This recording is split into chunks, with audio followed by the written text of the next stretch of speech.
Start with the name of Allah, who is the most beneficent and most merciful. Assalamu alaikum. Welcome in the Desert Rose Psyche YouTube channel.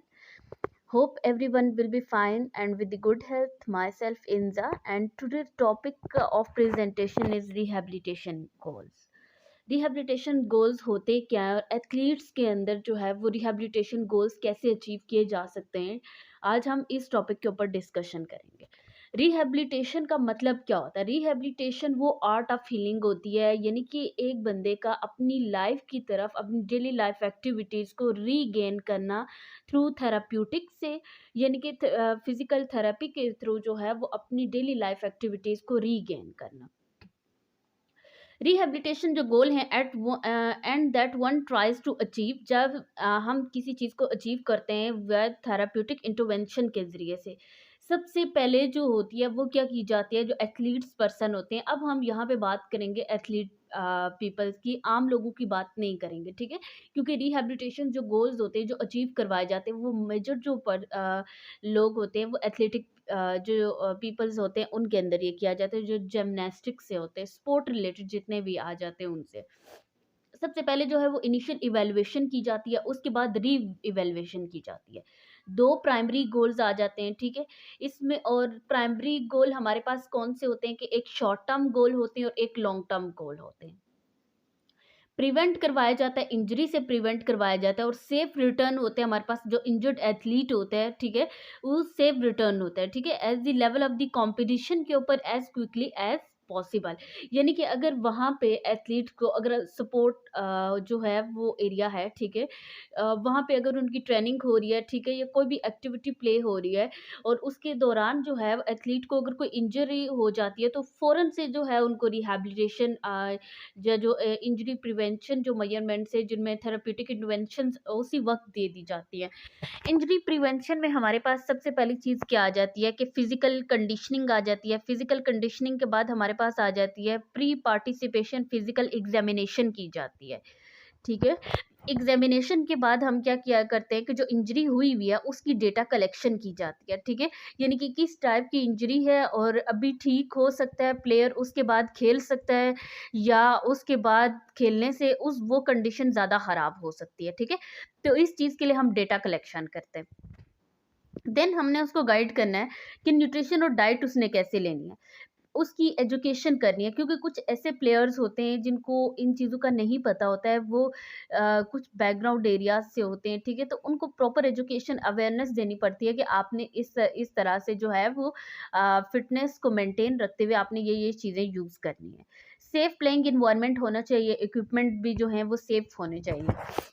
सबसे पहले हम बात करते हैं physical conditioning की। Physical conditioning में off season conditioning आ जाती है, ठीक है।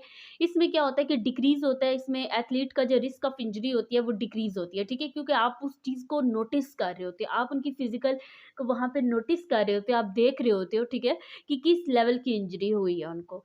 प्रमोट करते हैं एक्सीलेंस को, प्रमोट करते हैं क्लोज बॉन्ड होना चाहिए, जो एथलीट का बॉन्ड है वो अपने स्पोर्ट मेंटल जो होते हैं हमारे पास, उनसे क्या होना चाहिए, क्लोज बॉन्ड होता है, ठीक है। तो इसमें आपकी मेंटल वेल बीइंग भी आ जाती है कि मेंटली आप कितने, और स्पोर्ट इंजॉयमेंट आपकी, दो कंडीशंस इसमें आ जाती हैं। फर्स्ट जो 4 वीक होते हैं वो मोस्ट डेंजरस होते हैं, क्योंकि आप ज़्यादातर जो फिटनेस लेवल है वो उसी में अचीव कर रहे होते हैं, ठीक है। पहले जो 4 हफ्ते होते हैं वो इसीलिए ज़्यादा डेंजरस होते हैं क्योंकि मेजर गोल आपका अचीव हो रहा होता है, ठीक है। आपकी हाईएस्ट लेवल ऑफ फिटनेस जो होती है वो उस जो मेजर गोल के ऊपर जो है वो अचीव हो रही होती है। 7 मेजर फेजेस आ जाते हैं जिससे जो हर एथलीट जो है उसको गुजरना पड़ता है। सबसे पहले वार्म अप, वार्म अप के बाद क्या होगा कि वो अपने आप को प्रिपेयर कर लेता है। जब वार्म अप कर रहा होता है तो वो अपने आप को प्रिपेयर कर लेता है, जो उसका कार्डियोवास्कुलर सिस्टम है, स्ट्रेस के लिए वो अपने आप को प्रिपेयर कर रहा होता है, क्योंकि एथलीट जो लोग होते हैं, ठीक है, ये स्पोर्ट्स रिलेटेड जो पर्सन्स आ जाते हैं उनके ऊपर सबसे ज़्यादा स्ट्रेस और एंग्जाइटी उनको बहुत ज़्यादा होती है, क्योंकि उन्होंने प्ले करना होता है। स्ट्रेचिंग आ जाती है, स्ट्रेचिंग जो होती है वो प्रॉपर उनकी रेंज ऑफ मोशन को प्रमोट करने के लिए फुल बॉडी की स्ट्रेचिंग करवाई जाती है, स्ट्रेंथनिंग एक्सरसाइजेज उनको बताई जाती हैं, एंड्योरेंस एक्सरसाइजेज बताई जाती हैं और स्पोर्ट्स स्पेसिफिक एक्टिविटीज़ बताई जाती हैं, ठीक है, जो वो कर सकते हैं जिसकी वजह से उनका स्ट्रेस जो है वो ख़त्म होगा, तो वो क्या होंगे, थोड़े से रिलैक्सेशन में होंगे, तो वो फोकस कर पाते हैं गेम के ऊपर। कूल डाउन फिर और देन रिलैक्सेशन टेक्निक्स जो है वो उनको गाइड ऑफ की जाती हैं। अच्छा, प्री पार्टिसिपेशन जो फिजिकल एग्जामिनेशन होती है वो बहुत ज़्यादा मैंडेटरी होती है, ठीक है, कि पार्टिसिपेशन से पहले ही जो प्लेयर होता है, जो एथलीट होता है, ठीक है, उसकी फिजिकल एग्जामिनेशन कर ली जाती है कि कोई भी प्रॉब्लम तो नहीं है। ये ना हो कि वो वहाँ पे खेलने के लिए या कोई भी एक्टिविटी परफॉर्म करने के लिए जाए तो वो कंडीशन जो है वो स्वेयर में चली जाए, ठीक है। तो स्पेसिफिक ऑफ पार्टिसिपेशन जो at all levels and ages of support participation होती है, ठीक है। इसमें एग्जामिनेशन डिटरमिन्स में हम क्या देखते हैं कि फिजिकल कैपेबिलिटी है एथलीट की कि वो स्टैंड कर सके द स्ट्रेसेस ऑफ सपोर्ट को, ठीक है। यानी कि उसके अंदर इतनी कैपेबिलिटी है कि वो स्ट्रेस को जो है वो ख़त्म करके तो वो प्ले कर सके वहाँ पे, अच्छा, ठीक है। दूसरा आ जाता है हमारे पास कि वो रिवील्स कर सकता है अपनी वीकनेस को और इम्बैलेंसेस को और करेक्ट कर सकता है इसको थ्रू रिहैब के ज़रिए से, ठीक है। यानी कि जितने भी उसके इम्बैलेंसेस हैं, उसकी वीकनेस हैं, उनको ख़त्म करके तो क्या उसको करेक्ट कर सकता है रिहैबिलिटेशन प्रोसेसेस के थ्रू। अच्छा, नेक्स्ट हमारे पास आ जाते हैं, पहले हमने बात की फर्स्ट 4 वीक की हमने पीछे बात की, ठीक है, जो कि मोस्ट डेंजरस लेवल होता है हमारे पास, और अब हमने बात करनी है 4 से 6 week before start of season, ठीक है, यानी कि सीज़न से पहले। एडिकेट टाइम होता है थेरेपिस्ट का कि वो अडॉप्ट करवाता है गोल्स और डेवलप करवाता है उसके अंदर रिहैबिलिटेशन प्रोग्राम को डेवलप करवाता है एथलीट के अंदर, ठीक है। और मतलब इस चीज़ के लिए उनको अनलिमिटेड जो है वो टाइम दिया जाता है कि वो थेरेपिस्ट जो होता है वो अडॉप्ट करवाता है गोल्स एंड डेवलप करवाता है रिहैबिलिटेशन प्रोग्राम को। 7 मेजर पार्ट्स आ जाते हैं इसमें, ठीक है। इसमें सबसे पहले जो है वो प्री मेडिकल हिस्ट्री ली जाती है, पीएमएच का मतलब होता है कि प्री मेडिकल हिस्ट्री ली जाती है, ठीक है। उसके बाद करंट मेडिकल इन्फो भी उनसे लेनी चाहिए कि अभी कोई प्रॉब्लम तो नहीं है उनको। मेजरमेंट में हम क्या-क्या चीज़ें देखते हैं, रेंज ऑफ मोशन देखते हैं, ठीक है। कहीं पे रेंज ऑफ मोशन जो है वो रिस्ट्रिक्ट तो नहीं है, एक्टिवली परफॉर्म कर रहा है सारी एक्टिविटीज़ को। और बॉडी टाइप देखते हैं कि लीन है या ओबीस है, ठीक है, ओबेसिटी की तरफ तो नहीं जा रहा है। अगर ओबीस की तरफ जा रहा है फिर उनको कोई ना कोई फास्टिंग, इंटरमिटेंट फास्टिंग इस तरह की दे के तो हमने उनका फिटनेस लेवल जो है वो मेंटेन करवाना है। स्ट्रेंथ देंगे, मसल स्ट्रेंथ कितनी है, ठीक है। परसेंटेज ऑफ बॉडी फैट देखते हैं कि कितना बॉडी के अंदर कितना फैट है, ठीक है। पोस्चर देखेंगे कि पोस्चर ट्रू पोस्चर तो नहीं है, ऐसा पोस्चर तो नहीं है जो खराब हो और ऑलरेडी एक्सरसाइजेज या ऑलरेडी अगर वो प्ले ऑफ करे तो उसकी वजह से मजीद खराब हो, और कौन सी ऐसी चीज़ें हैं जो उसके पोस्चर को खराब करेंगे तो हमें उनको भी ठीक करना है।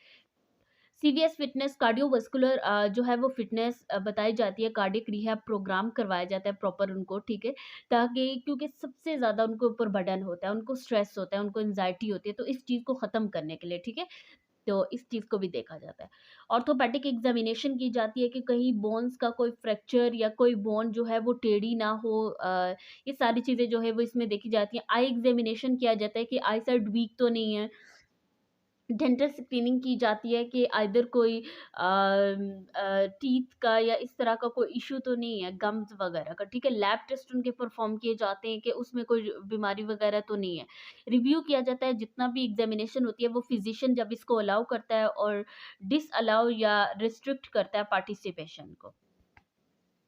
अच्छा, प्री इंजरी जो डेटा कलेक्शन आ जाती है हमारे पास वो क्या होती है कि हम सबसे पहले क्या करते हैं कि हेल्प कर to identify the possible problem areas को देखते हैं, ठीक है, कि को जहाँ पे मसला आ रहा है ना, ठीक है, सबसे पहले तो उसको आइडेंटिफाई करते हैं। देन हमारे पास क्या करते हैं कि गोल सेट करते हैं, जो रिहैबिलिटेशन प्रोग्राम के गोल होते हैं वो सेट करते हैं कि जो चीज़ें हमारे पास वीक होती हैं, जो चीज़ें हमें लग रहा होता है कि ये वीक हैं, उनकी हम क्या करते हैं, उनको प्रिपरेटरी फेज़ में लाते हैं, ठीक है।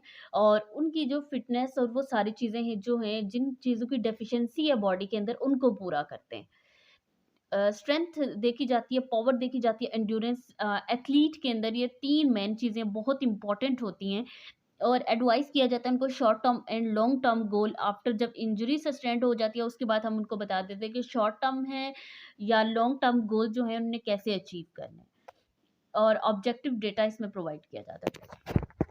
अच्छा, अब आ जाती है हमारे पास मोस्ट इम्पोर्टेंट के न्यूट्रिशन और डाइट के बारे में। इसमें season end of season conditioning दोनों के अंदर होती है हमारे पास। इसमें गुड न्यूट्रिशनल प्रोग्राम जो है वो हम कैसे देखते हैं उनको, कि जो गुड न्यूट्रिशन प्रोग्राम वही होता है कि जिसमें लो फैट होता है। है, ठीक है? जिसमें लो फैट कंटेंट होता है और हाई फाइबर न्यूट्रिशनस फूड होता है हमारे पास। आइडली जो इसमें दिया जाता है 55% कार्ब्स देते हैं उनको, 30% फैट्स देते हैं और 15% प्रोटीन देते हैं। ऐसे ही बेसिकली डिस्ट्रीब्यूशन करके जो एथलीट, स्पोर्ट्समैन होते हैं या जो प्लेयर्स होते हैं उनको ऐसा ही फूड दिया जाता है, ठीक है? यानी कि प्रॉपर एक डिस्ट्रीब्यूशन के थ्रू उनको खाना दिया जाता है। इसके अलावा उनको न्यूट्रिशनल सप्लीमेंट्स दी जाती हैं जो बहुत ज़्यादा एक्सपेंसिव होती हैं, ठीक है? मेजर जो डिफरेंस आ जाता है season end of season nutritional condition में वो कैलोरी इनटेक होती है।